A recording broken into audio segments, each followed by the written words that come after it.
میں ہوں H-M-Zakria اور آپ دیکھ رہے ہیں اپنا یوٹیوب چینل انفارمیشن پوائنٹ۔ اس یوٹیوب چینل کو کلک کیجئے، لائک کیجئے، اسے اپنے کیریئر کا حصہ بنا لیجئے۔ یہ ہمیشہ آپ کو بتائے گا کہ محنت ہوتی کیا ہے اور یہ کی کیسے جاتی ہے۔ انسان کو اللہ تعالیٰ نے پیدا کر کے اس میں دو مادے رکھ دیے، ایک خیر کا مادہ اور ایک شر کا مادہ۔ میں اس کو دو بیٹریوں سے تشبیہ دے رہا ہوں۔ یہ دونوں بیٹریاں ہمارے وجود کے اندر ہوتی ہیں۔ خیر کی بیٹری ہمارے اندر پازیٹیو انرجی پیدا کرتی ہے اور پازیٹیو انرجی میں ہمارے اندر برکت، سکون، خوشی اور اطمینان پیدا ہوتے ہیں۔ اور دوسری شر کی بیٹری ہوتی ہے جو ہمیشہ نیگیٹو انرجی پیدا کرتی ہے۔ یہ ہمارے اندر بے برکتی، بے سکونی، غم اور بے اطمینانی پیدا کرتی ہے۔ ہم ان دونوں بیٹریوں کے درمیان ہیں۔ ان دونوں بیٹریوں کی طاقت انورسلی پروپورشنل ہے، یعنی ایک کم ہوگی تو دوسری بڑھ جائے گی، دوسری کم ہوگی تو پہلی بڑھ جائے گی۔ اگر صحت بڑھ رہی ہے تو بیماری کم ہو رہی ہوگی، اگر سکون بڑھ رہا ہے تو پھر بے سکونی کم ہو رہی ہوگی۔ اب ہم آتے ہیں ان 5 چیزوں کی طرف جو اگر ہماری زندگی میں بڑھ جائیں تو ہماری پازیٹیو انرجی کی بیٹری ڈاؤن ہو جاتی ہے اور آخر کار خالی ہو جاتی ہے۔ پہلی نیگیٹو چیز حسد ہے۔ حدیث شریف میں ہے، الحسد یأکل الحسنات کما تأکل النار الحطب۔ حسد نیکیوں کو ایسے کھا جاتا ہے جیسے آگ سوکھے ایندھن کو۔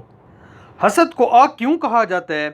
کیونکہ یہ بیماری آپ کو اندر سے جلا کر راکھ کر دیتی ہے۔ یہ اتنی خوفناک چیز ہے جو آپ کو اندر سے ہی راکھ کر دیتی ہے۔ ایک ریسرچ کے مطابق یہ ایک بار کسی کو لگ جائے تو آپ کو 10 سال کے لیے بیمار کر دیتی ہے۔ یعنی ایک بار آپ نے کسی سے حسد کر لیا تو آپ کی زندگی سے 10 سال کے لیے برکت، سکون اور خوشی رخصت ہو جائے گی۔ دوسری نیگیٹو چیز غیبت ہے۔ قرآن پاک میں کسی کی غیبت کرنے کو اپنے کسی مسلمان بھائی کے مردہ گوشت کھانے کے مترادف کہا گیا ہے۔ مردہ انسانی گوشت کھانے کے مترادف کیوں کہا گیا؟ کیونکہ غیبت کے بعد آپ کے جسم میں وہی اثرات پیدا ہو جاتے ہیں جو مردہ انسانی گوشت کھانے کے بعد پیدا ہوتے ہیں۔ آپ کے جسم سے بدبو آنے لگتی ہے۔ پھر اللہ کے ہاں ایسے شخص کی نہ عبادت قبول ہوتی ہے اور نہ کوئی نیکیاں قبول ہوتی ہیں۔ ذرا سوچئے، غیبت ایک اتنی خوفناک چیز ہے جو آپ کو عمر بھر کے لیے نیکی اور عبادت سے محروم کر دیتی ہے۔ تیسری خوفناک چیز جھوٹ ہے۔ قرآن پاک میں آتا ہے، لعنت اللہ علی الکاذبین، جھوٹے پر اللہ کی لعنت ہے۔ اللہ نے جھوٹے پر لعنت کیوں بھیجی ہے؟ کیونکہ جھوٹ وہ لعنت ہے جو آپ کی زندگی سے خوشی اور برکت اور سکون ختم کر دیتی ہے۔ آپ اپنے ارد گرد نظر دوڑائیں، آپ کو کوئی جھوٹا شخص کامیاب، خوش اور بابرکت کبھی نظر نہیں آئے گا۔ چوتھی چیز دھوکہ ہے۔ حدیث شریف میں آتا ہے، جو دھوکہ دے وہ ہم میں سے نہیں۔